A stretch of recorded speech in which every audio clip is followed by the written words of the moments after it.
Hello friends. मैं अश्वनी कुमार, ज्ञान 24x7 से। और आज हम पढ़ने वाले हैं लेटर टू एडिटर, जो 10th क्लास में, 11th क्लास में और 12th क्लास में, तीनों क्लासों में आता है। ठीक है, तो शुरू करते हैं। सबसे पहले पढ़ते हैं क्वेश्चन। तो क्वेश्चन कुछ ऐसा आता है, यू आर अंकिता और गौतम, तुम क्या हो? यानी जो पेपर दे रहा है उसे बोलता है तुम अंकिता हो या गौतम हो। स्टेइंग एट, स्टेइंग मतलब कहाँ रुके हुए हो, कहाँ रहते हो। स्टेइंग एट अंकुर अपार्टमेंट, ये अपार्टमेंट है कोई, ठीक है, जगह जहाँ बिल्डिंग होती है उसमें रहते हैं। और ये कहाँ पर है? मयूर विहार में है और दिल्ली में है। ठीक है।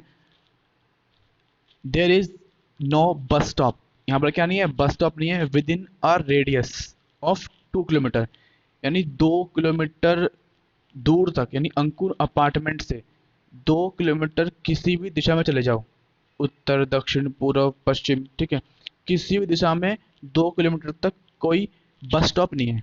ठीक है, फ्रॉम द अपार्टमेंट, ठीक है, अपार्टमेंट से 2 किलोमीटर दूर तक कोई बस स्टॉप। इसका मतलब क्या हुआ, अभी समझाता हूँ। जैसे कि यहाँ पर हमारा अंकुर अपार्टमेंट है जहाँ पे हम रहते हैं, इससे 2 किलोमीटर इस तरफ, इस तरफ, इस तरफ, इस तरफ, इस तरफ कहीं भी चले जाएं 2 किलोमीटर, कहीं पर भी 2 किलोमीटर की रेडियस में कोई भी बस स्टॉप नहीं। तो ये क्या हो गई? रेडियस। ठीक है, आगे बढ़ते हैं। ठीक है, कॉजिंग, कॉजिंग मतलब होता है जिसकी वजह से, जिसके कारण से। A lot of inconvenience, inconvenience का मतलब क्या होता है? असुविधाजनक। ठीक है, अगर पास में होता तो इनको क्या होती? सुविधा होती, आराम से अपार्टमेंट के बाहर उतरे और बस स्टॉप मिल गया। अगर पास में होता तो बस स्टॉप, लेकिन है ही नहीं वहाँ बस स्टॉप, तो इनको क्या है? असुविधाजनक है इनके लिए। टू द रेजिडेंस, यानी अंकुर अपार्टमेंट, अपार्टमेंट में जो लोग रहते हैं उन्हें बोलेंगे हम उस वहाँ के रेजिडेंट्स। तो अंकुर अपार्टमेंट के रेजिडेंट्स के लिए बहुत दिक्कत की बात है ये। ठीक है, असुविधाजनक की बात है। Write a letter to the editor, तो इस बात के लिए हमको एडिटर को लिखना है लेटर। किस बात के लिए? कि हमारे आसपास एक बस स्टॉप बनवा दो भैया, बड़ी दूर जाना पड़ता है, ठीक है, 2 kilometre. The times of India, किसके एडिटर, एडिटर को लिखना है? टाइम्स ऑफ इंडिया की एडिटर को। ठीक है, ड्राइंग अटेंशन, ड्राइंग का मतलब होता है खींचना, ठीक है, और अटेंशन मतलब होता है ध्यान।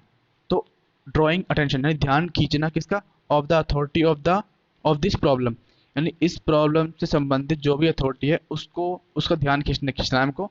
तो उसके लिए लिख रहे हैं letter to editor. Of the residence of rectification, तो रेजिडेंस के लिए जो रेक्टिफिकेशन मतलब क्या होता है? सुधार करना। ठीक है, इनके लिए सुधार करना है तो उसके लिए लिख रहे हैं लेटर। ठीक है, ये क्वेश्चन है। तो अगला क्वेश्चन ये वाला है, तो अब मैं जल्दी जल्दी जल्दी करता हूँ। यू आर आकांक्षा अभिजीत, तुम आकांक्षा अभिजीत, तो ठीक है, स्टेइंग इन, यानी यहाँ पे ठहरे हुए हो, कनिष्का कॉर्पोरेट हाउसिंग सोसाइटी कुछ है एड्रेस, ठीक है। तो इंदिरा नगर, ये मुंबई में है। There are no street light, यहाँ पे क्या नहीं है? स्ट्रीट लाइट्स नहीं है। On the main road leading to this colony, मतलब इस कॉलोनी का जो मेन रोड है ना, जो इसका प्रमुख रोड है, लीडिंग टू मतलब होता है प्रमुख रोड, जो इसका प्रमुख रोड है वहाँ पर लाइट ही नहीं है। The dark gets so dark, the road, the road gets so darker after 7 in evenings, यानी शाम को जो रोड क्या होता है? अंधेरा हो जाता है पूरे में। इन विंटर्स, यानी जो सर्दियाँ होती हैं उसमें जो शाम को जल्दी रात हो जाती है ना, अंधेरा जल्दी होता है। तो वहाँ पर 7 के बजे के बाद सर्दियों में शाम को यहाँ पर अंधेरा हो जाता है। तो that the possibility some major accidents can not be ruled out, तो बोला है यहाँ पर पॉसिबिलिटी है, मतलब संभावना है। किसकी संभावना है? एक्सीडेंट होने की। ठीक है, और सम मेजर एक्सीडेंट मतलब बड़े बड़े एक्सीडेंट हो सकते हैं, और वो can not be ruled out. तो उन्हें रूल्ड आउट का मतलब क्या होता है? रूल्ड आउट का मतलब होता है से इनकार, मतलब इस बात से इनकार नहीं किया जा सकता कि अंधेरे में वहाँ पर एक्सीडेंट हो सकते हैं बड़े बड़े। सम मेजर मतलब बड़े बड़े। Write a letter to the editor, तो इसके लिए हमको लिखना है letter to editor of a national daily, ठीक है, एक कोई न्यूज़पेपर है उसका। तो national daily drawing attention of the government of this serious problem, तो इस प्रॉब्लम को लेके गवर्नमेंट का ध्यान खींचना है हमको ना, ड्राइंग अटेंशन। ठीक है, आगे बढ़ते हैं। ऑफ द रेजिडेंट्स मतलब रहने वाले कहाँ कर? ऑफ इंदिरा नगर, यानी इंदिरा नगर के रहने वाले लोगों के लिए हमें लेटर लिखना है। फिर अगला क्वेश्चन है, यू आर राम और रामा, ठीक है, तुम रामा या राम कुछ हो, staying at the press apartment of Nagpur, ठीक है, एक प्रेस अपार्टमेंट होगा नागपुर में, ये भी कहीं पर है, वहीं पर है, महाराष्ट्र में है, तो वहाँ पर है।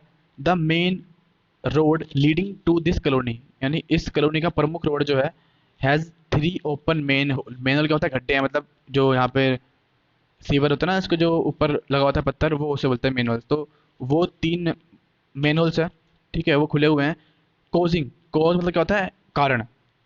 तो वो तीन ओपन मेन होल कारण बनते हैं फ्रीक्वेंट एक्सीडेंट का। फ्रीक्वेंट मतलब होता है लगातार, वहाँ पे कल आज परसों से लगातार एक्सीडेंट होते रहते हैं। एट नाइट, कब, रातों में। दिन में दिखता है भाई कि यहाँ पे मैंने बोला, रात में दिखता नहीं है, तो कभी कार कभी बाइक उसमें घुस जाती है, या कोई बच्चा घुस जाए तो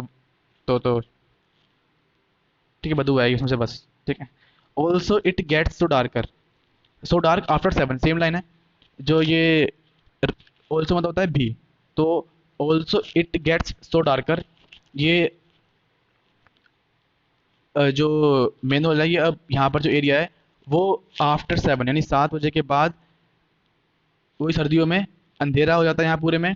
दैट, जिसकी वजह से, that the children in the winter, that the children and women of this apartment just can not venture to move out alone, यानी रात में 7 बजे के बाद सर्दियों में जो औरतें और बच्चे होते हैं, these apartment of this apartment, यानी इस अपार्टमेंट, कौन सा अपार्टमेंट है, प्रेस अपार्टमेंट ऑफ नागपुर, उस अपार्टमेंट के जो छोटे बच्चे हैं और जो औरतें होती हैं, वो just can not venture to move. Venture मतलब होता है साहस करना या जोखिम उठाना, तो वो इस बात के जोखिम में साहस नहीं उठा पाते कि बाहर घूमने जा पाएँ, क्योंकि वहाँ पे गड्ढे खुले हुए हैं, गिर जाएंगे तो बदबू आएगी फिर दोबारा से, है ना, जान भी जा सकती है।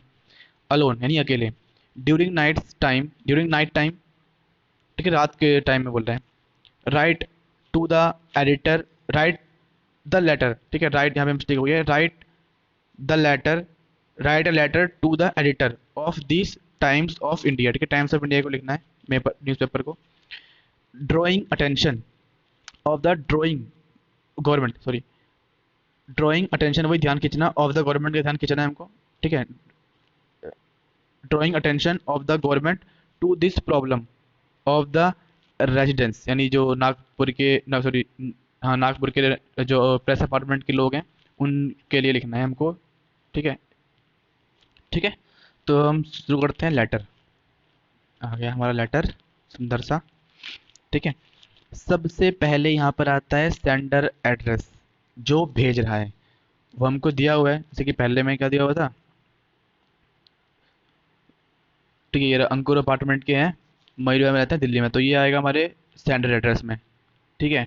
और उसके बाद जो स्टार लगा यहाँ पर, ये वाला, यहाँ पे एक लाइन छोड़नी है, फिर आएगी डेट, जब पेपर की डेट, मतलब जिस टाइम पर इंग्लिश का पेपर हो, और उस जिस टाइम पर लेटर लिख रहे होते हैं, यहाँ पर वो वाली डेट आती है, ठीक है। फिर इसके नीचे आएगा रिसीवर एड्रेस, किसको लिख रहे हैं, लेटर टू द एडिटर, तो यहाँ पे आएगा एडिटर किसका, टाइम्स ऑफ इंडिया का, ठीक है। फिर यहाँ पे एक लाइन छोड़नी है, यहाँ पर एक सॉरी, यहाँ फिर से लाइन, ओहो, यहाँ पर फिर से एक लाइन छोड़नी है। फिर आएगा सब्जेक्ट, किसके लिए है, कि मेन होल्स के लिए है, ठीक है, या फिर स्ट्रीट लाइट्स के लिए है, या किसी और चीज़ के लिए है, वो यहाँ पर आएगा। उसके बाद फिर से स्पेस है सब्जेक्ट के बाद, फिर आएगा सर, ठीक है। फिर आता है हमारा letter start, through the columns of your esteemed magazine या न्यूज़पेपर, ठीक है। ये गलती बड़ी होती है बच्चों से, पेपर के क्वेश्चन में लिखा होता है मैगजीन में हमको पब्लिश करना है, ठीक है, लिखा होता है न्यूज़पेपर, रट्टा मार रखा होता है न्यूज़पेपर का। तो ये वाली बात ध्यान रखनी है कि कभी कभार मैगजीन भी देता है तो यहाँ पे मैगजीन आएगा, न्यूज़पेपर दिया है तो न्यूज़पेपर आएगा, ठीक है। थ्रू मतलब होता है जरिए, थ्रू मतलब क्या होता है, जरिए। तो थ्रू द कॉलम, कॉलम क्या होता है, ऐसे ऐसे होता है ना इसमें, यानी आपके न्यूज़पेपर लिखना है, और इन्हें बोलते हैं रोज, ठीक है। Through the columns of your esteemed मतलब होता है फेमस, तो थ्रू द कॉलम यानी आपके फेमस अति प्रसिद्ध मैगजीन या फिर न्यूज़पेपर के जरिए, है ना, थ्रू द जरिए, through the column of your esteemed newspaper या magazine, I would like to draw, मैं पसंद करूंगा, ड्रॉ मतलब क्या होता है, खींचना। I would like to draw, जैसे मैंने ये क्या करा, पेन से क्या कर रहा हूँ, मैं खींच तो रहा हूँ लाइन, तो खींचना। I would like to draw, तो सब समझाने के लिए था। I would like to draw the attention of higher authorities, यानी ऊंची अथॉरिटीज के लिए। I would like to the यहाँ पे अटेंशन किसकी खींच रहा है वो, हायर अथॉरिटीज की, to a very big problem, बड़ी प्रॉब्लम है, बीइंग फेस्ड। इसका मतलब होता है सामना सामना किया जा रहा है उस प्रॉब्लम का, ठीक है। Being faced by the residence, by मतलब द्वारा, ठीक है। बीइंग फेस्ड यानी उनके द्वारा सामना किया जा रहा है, बाय द रेजिडेंस ऑफ, किसके द्वारा, ऑफ द सेंडर एड्रेस। यहाँ पे आएगा, अब यहाँ पे क्या आएगा सेंडर एड्रेस में, यहाँ पर आएगा अंकुर अपार्टमेंट मयूर विहार, ठीक है। यहाँ पर आएगा सेंडर एड्रेस। तो बस कुछ नहीं है, लेटर बड़ा होगा इससे, एड्रेस डालोगे तो, और ज़्यादा याद नहीं करना पड़ेगा। फिर यहाँ पे आएगी प्रॉब्लम्स, प्रॉब्लम्स के बारे में बात करेंगे हम एंड में, ठीक है। अभी चलते हैं फॉर्मेट के ऊपर सिर्फ। दस यानी इस प्रकार, दस की हिंदी क्या होती है, इस प्रकार। दस वी आर सफरिंग मतलब क्या होता है, झेलना। तो दस we are suffering, suffering a lot, यानी हम अ लॉट बताते हैं बहुत ज़्यादा। तो दस we are suffering a lot, the residents have made repeated request. तो जो रेजिडेंस क्या होता है, रहने वाले, तो रेजिडेंट्स हैव मेड यानी उन्होंने कर दी है, रिपीटेड यानी बहुत बार, request request request to the related authorities, यानी जो भी काम हो सकता है स्ट्रीट लाइट का या मेन होल्स का, उन्होंने उससे रिलेटेड अथॉरिटीज़ को बहुत बार रिक्वेस्ट करी, but nothing has been done, यानी कुछ भी नहीं हुआ, ठीक है। नथिंग मतलब कुछ भी नहीं हुआ।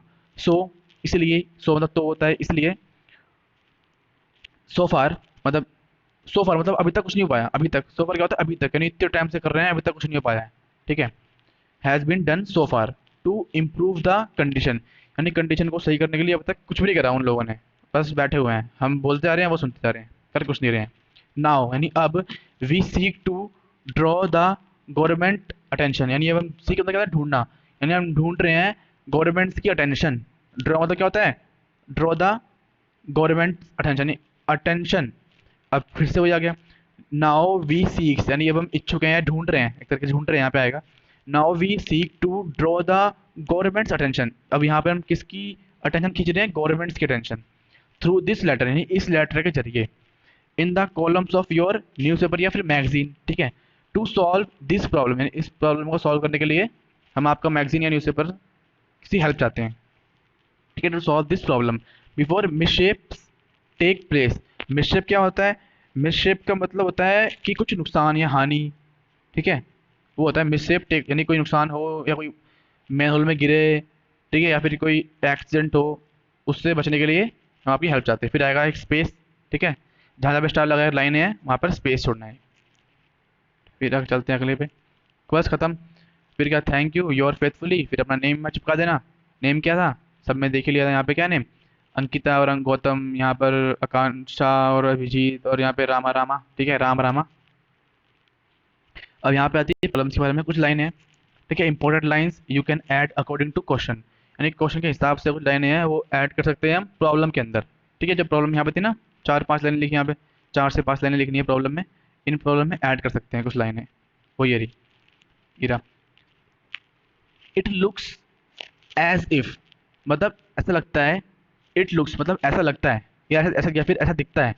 इट लुक्स एज इफ, अगर, वी, एज इफ मतलब अगर, एज इफ जैसे अगर, वी वर लिविंग, यानी ये ऐसा लगता है जैसे कि हम कहाँ रह रहे हैं, we were living in a primitive village, यानी प्रिमिटिव मतलब क्या होता है, प्राचीन, यानी मैनल्स खुले हैं, लाइटें नहीं है भाई, बिजली नहीं है, क्या ऐसा लग रहा है कि जैसे प्राचीन से गाँव में रह रहे हैं। रेदर देन, यानी रेदर मतलब होता है की बजाय, ठीक है। इट लुक्स एज इफ ऐसा लगता है जैसे कि, we are living, we were living, मैंने कहाँ रह रहे थे, ये थे की बात चल रही है ना अबे, कि प्रॉब्लम की बात चल रही है, ठीक है। तो वी वर लिविंग इन आ, तो यहाँ पे आर कर लेना, ठीक है, वी आर लिविंग, ठीक है। वी वर की जगह पे क्या जाएगा, वी वर, यहाँ पे वर नहीं आएगा, यहाँ पे क्या आएगा, ए आर ई, ठीक है, वी आर, आर आएगा, ये बात चल रही है प्रेजेंट की, यानी अभी जी रहे हैं ना उस दिक्कत में, दिक्कत हम अभी झेल रहे हैं, ठीक है। तो वी आर आएगा। तो it looks as if we are living in a primitive village, हम कर रहे हैं एक प्राचीन गांव में रह रहे हैं। रेदर देन यानी किसकी वजह, यानी की वजह, इन अ मॉडर्न कॉस्मोपॉलिटन, कॉस्मोपॉलिटन मतलब होता है महानगर, जो बड़े बड़े नगर होते हैं तो महानगरीय, इसका मतलब क्या होता है, महानगरीय। तो महानगरीय में रहने के वजह कहाँ रह रहे हैं, एक प्राचीन गांव में, क्योंकि बिजली नहीं है, में गड्ढे खुदे खुदे हुए हैं, कोई समझने वाला नहीं, कोई सुनने वाला नहीं है। ठीक है, इसीलिए ये लाइन हो गई किसके लिए, ये लाइन हो गई ओपन मैन होल्स के लिए भी काम आएगी, और स्ट्रीट लाइट के लिए भी काम आएगी। ठीक है, जो तीनों लेटर थे उन तीनों में काम आएगी, और ये वाली लाइन भी काम आएगी। Childrens and women living in the area are scared, वो डरे हुए हैं चिल्ड्रन, क्योंकि वही बच्चे गिर गए, बच्चे तो बाहर निकल नहीं पाएंगे, मैन होल्स के छोटे छोटे होते हैं, ऐसे वुमेन्स भी गिर गए तो बाहर निकलना मुश्किल होता है। तो वो डरे हुए हैं ऑफ मूविंग आउट, यानी बाहर अकेले घूमने से डरे हुए हैं। अलॉन्ग मतलब होता है अकेले, अलॉन्ग ड्यूरिंग दिस प्रॉब्लम। ठीक है, यानी इस प्रॉब्लम के चलते, अलॉन्ग मतलब इस प्रॉब्लम के चलते वो बाहर घूमना बड़ा मुश्किल है उनके लिए। ठीक है, अब अगला पढ़ते हैं। ये लाइनें तीनों में काम आएंगी। ठीक है, बस अच्छा ये नहीं आएगी काम, ये काम आएगी अंधेरे में जहाँ पे लाइटें नहीं है। तो कैसे ये काम देखते हैं। एंटी सोशल एलिमेंट्स, मतलब कि एंटी सोशल, पहले सोशल मतलब क्या होता है, पहले इसे भूल जाओ, एंटी मतलब, तो सोशल मतलब क्या होता है, सामाजिक। तो एंटी सोशल क्या हो गया, समाज के विरुद्ध, एंटी मतलब होता है विरुद्ध। ठीक है, ऐसे बनती है ना एंटीबायोटिक, मतलब वो चीज़ को ठीक कर दी, यानी उसके विरुद्ध होती है वो। तो एंटी सोशल यानी समाज के विरुद्ध एलिमेंट्स कीप प्रोबोलिंग, कीप मतलब होता है लगातार। ठीक है, और प्रोबोलिंग मतलब होता है, प्रोबोलिंग मतलब होता है खोज करना। यानी एंटी सोशल एलिमेंट्स में कौन हो गए, गुंडे वुंडे, ठीक है, जेब कतरे, पैसे छीनने वाले, ये सब जो लोग होते हैं वो आते हैं एंटी सोशल एलिमेंट्स में। तो ये कीप प्रोबोलिंग यानी क्या खोजते रहते हैं, द रोड लुकिंग फॉर मिसशेप, ये ढूंढते रहते हैं, कोई दिखे अकेला जा रहा हो उसको धर लें पकड़ के और उसे छीन लें। ठीक है, या फिर मार दें, कुछ भी कर दें। तो ऐसा कब होगा, जब अंधेरा होगा, यानी स्ट्रीट लाइट्स, यहाँ बात चलेगी स्ट्रीट लाइट्स की, ये उस वाले लेटर में आएगा। ठीक है, तो अब मुझे लग रहा है कि मुझे ना कुछ, मैं कुछ पढ़ दूंगा अगली वाली वीडियो में, और उसे समझाऊंगा भी कि इनका मतलब क्या होता है। तब तक के लिए गुड बाय।